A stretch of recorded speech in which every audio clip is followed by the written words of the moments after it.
বলতেছি, তুমি তোমার মাতার সাথে, তুমি তোমার বাবার সাথে কখনো খারাপ আচরণ করবা না।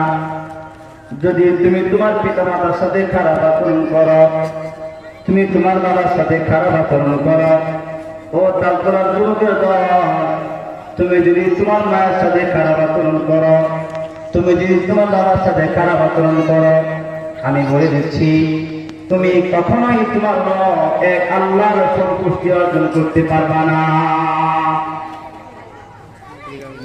কখনোই সন্তুষ্টি অর্জন করতে পারবা না।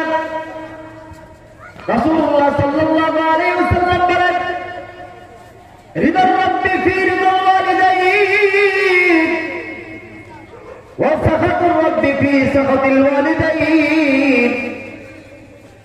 ও টাকাওয়ালা, পয়সাওয়ালা, ও মানুষেরা, তুমি যদি রবের সন্তুষ্ট অর্জন করতে চাও, তুমি যদি জান্নাত পাইতে চাও, তোমার পিতা মাতাকে কষ্ট দিয়া কখনোই জান্নাতে যাইতে পারবা না।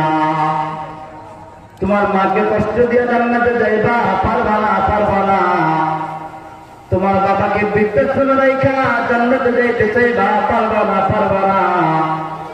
তুমি তোমার মাকে বৃদ্ধাশ্রমে রাইখা জান্নাতে যাইতে চাইবা, পারবা না, পারবা না।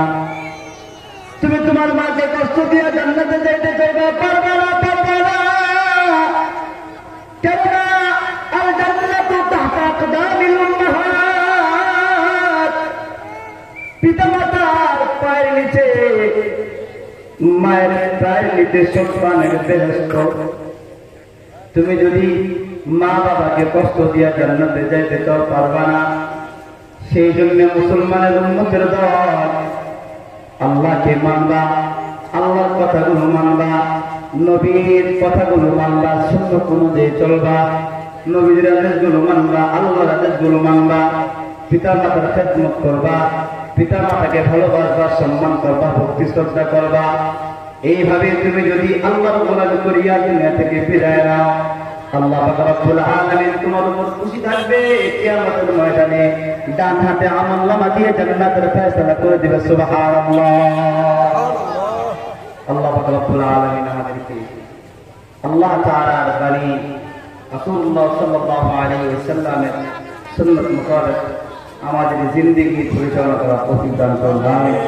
ওয়া আখিরু দাওয়ানা আলহামদুলিল্লাহি রাব্বিল আলামিন। আসসালামু আলাইকুম ওয়া রাহমাতুল্লাহি